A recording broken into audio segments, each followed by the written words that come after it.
unsur. Oke, saya tulis dulu. Ke periode. Nah, sebenarnya apa sih sifat-sifat keperdikan unsur itu? Sifat-sifat keperdikan unsur merupakan sifat yang berubah seiring dengan kenaikan suatu nomor atom. Sifat yang berubah seiring dengan kenaikan suatu nomor atom. Nah, nomor atomnya naik. Nah, lalu apa saja yang akan kita bahas pada pagi hari ini? Pada pagi hari ini kita akan membahas sifat-sifat keperdikan unsur, yaitu yang pertama adalah jari-jari atom. Jari-jari atom. Yang kedua, energi ionisasi. Yang ketiga, afinitas elektron.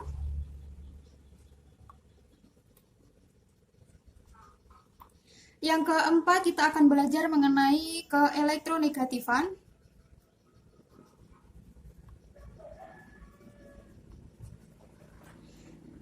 Dan yang terakhir kita akan belajar mengenai kelogaman.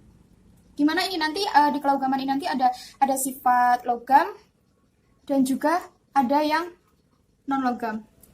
Oke, yang pertama kita akan belajar tentang jari-jari atom. Atau biasa kita singkat dengan R kecil. Nah, jari-jari atom itu apa, Kak? Jari-jari atom merupakan jarak antara inti atom dengan elektron terluar suatu atom. Oke, di sini kakak gambar ilustrasinya ya. Nah, ini contohnya ada suatu atom yang memiliki dua kulit. Nah, oke, sekarang kita namain.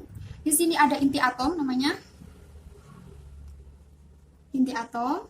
Nah, dan di sini atau di kulit terluar itu pasti ada elektron. Namanya elektron valensi atau elektron terluar dari suatu atom. Nah, terus pertanyaannya, yang mana Kak yang dinamakan jari-jari atom itu? Nah, jari-jari atom tadi kan pengertiannya jarak antara inti atom dengan elektron terluar suatu atom. Jadi yang ini. Ini ke sini.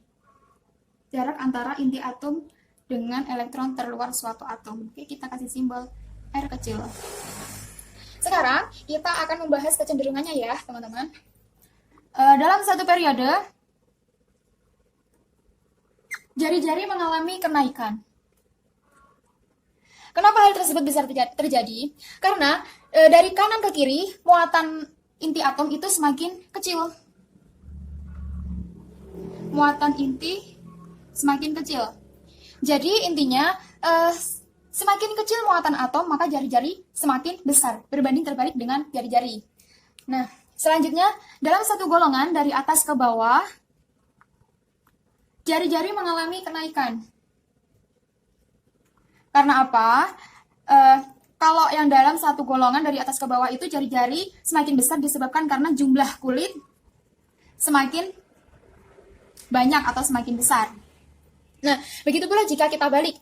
Jadi, kalau dari bawah ke atas jari-jari maka semakin kecil. Karena apa? Karena jumlah kulitnya semakin kecil atau semakin sedikit. Nah, dalam satu periode dari kiri ke kanan, jari-jari akan mengalami penurunan atau jari-jarinya semakin kecil. Karena apa? Karena muatan intinya dari kiri ke kanan semakin besar. Jadi intinya bisa kita catat ya anak-anak. Semakin besar muatan inti, maka jari-jari semakin kecil. Oke, ini poin pentingnya. Dan ini berbanding terbalik, maksudnya berbanding terbalik itu gini, seumpama kalau muatan intinya kecil berarti jari-jarinya semakin besar. Dan jika muatan intinya semakin besar, maka jari-jarinya semakin kecil. Nah, kalau jari-jari sama jumlah kulitnya itu berbanding lurus. Maksudnya gimana? Maksudnya itu, jika semakin banyak kulit, maka semakin besar pula ukuran jari-jari itu. Semakin banyak kulit, jari-jari juga semakin tinggi. Begitu juga sebaliknya. Begitu ya, teman-teman. Selanjutnya kita akan belajar tentang energi ionisasi. Atau biasa kita singkat dengan EI. Nah, sekarang apa sih pengertian dari energi ionisasi itu? Energi ionisasi merupakan energi yang diperlukan untuk melepas satu elektron dari kulit terluar suatu atom. Energi yang diperlukan untuk melepas elektron dari kulit terluar suatu atom.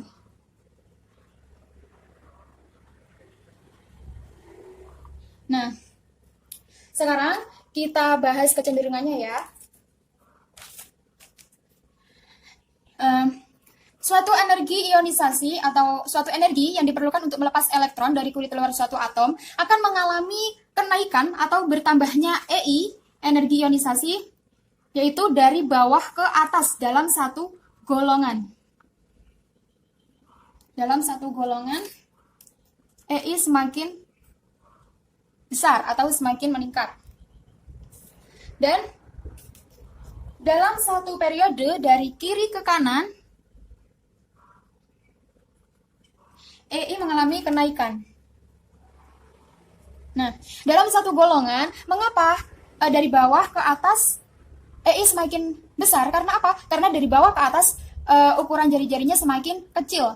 Jadi semakin kecil jari-jari, maka energi ionisasinya semakin besar. Dan dalam satu periode dari kiri ke kanan, energi ionisasinya semakin besar. Karena apa? Karena muatan intinya dari kiri ke kanan itu juga semakin besar. Jadi semakin besar muatan inti atau semakin kuat inti itu menarik elektron terluar dari suatu atom, maka energi yang diperlukan untuk melepas suatu elektron juga semakin besar, gitu. Oke, poin pentingnya di sini, semakin besar jari-jari, maka keliru. Semakin kecil jari-jari, maka nilai EI-nya semakin besar. Dan jika muatan intinya semakin besar, maka nilai EI-nya juga semakin besar. Begitu juga sebaliknya. Dalam satu periode dari kanan ke kiri, EI mengalami penurunan. Karena apa? Dari kanan ke kiri, muatan intinya semakin kecil, ya. Dan dalam satu golongan dari atas ke bawah, jari-jarinya juga semakin besar. Jadi semakin besar jari-jarinya, maka energi ionisasinya semakin kecil. Jadi kebalikan ya, teman-teman.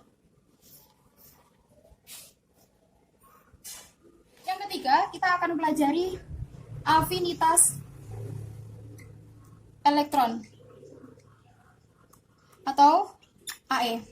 Nah, apa itu afinitas elektron? Afinitas elektron merupakan energi yang menyertai penambahan suatu elektron untuk membentuk suatu muatan. Nah, dalam penambahan elektron ini nanti kan ada yang melepas energi dan juga ada yang menangkap energi. Nah, kalau begitu gimana Kak ketentuan afinitas elektronnya? Maka berlaku ketentuan sebagai berikut ya. Jika dalam penambahan elektron untuk membentuk suatu muatan itu melepas energi, maka nilai AE atau afinitas elektronnya negatif atau min. Nah, selanjutnya jika kebalikannya, maka menangkap energi dalam penambahan elektron itu tadi, maka nilai AE positif. Oke, di sini paham ya? Jadi saya ulangi, afinitas elektron atau AE merupakan energi yang menyertai penambahan satu elektron untuk membentuk muatan. Nah, jika dalam penambahan elektron itu tadi ada yang melepas energi, maka nilai AE-nya negatif. Dan jika dalam penambahan elektron tadi untuk membentuk suatu muatan, atom tersebut menangkap energi, maka nilai AE-nya positif. Sekarang kita membahas tentang kecenderungannya. Dalam satu golongan dari bawah ke atas, nilai AE atau afinitas elektronnya semakin meningkat atau semakin naik. Hal tersebut karena apa? Karena dari bawah ke atas jari-jari ukurannya semakin kecil. Jadi semakin kecil jari-jari maka AE-nya semakin besar. Dan juga dalam satu periode dari kiri ke kanan,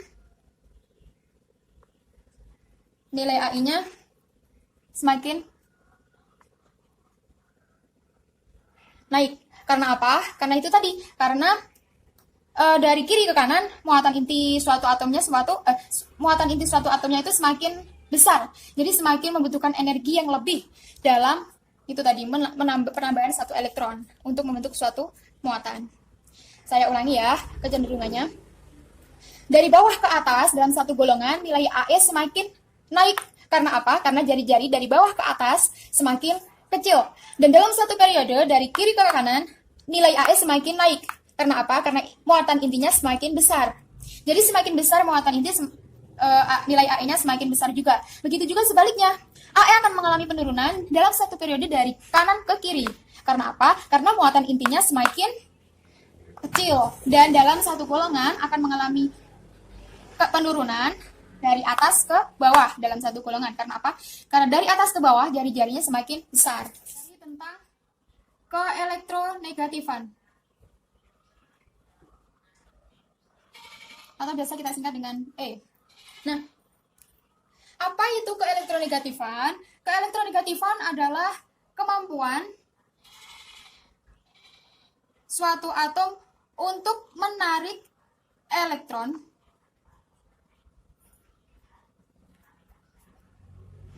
dalam suatu ikatan kimia.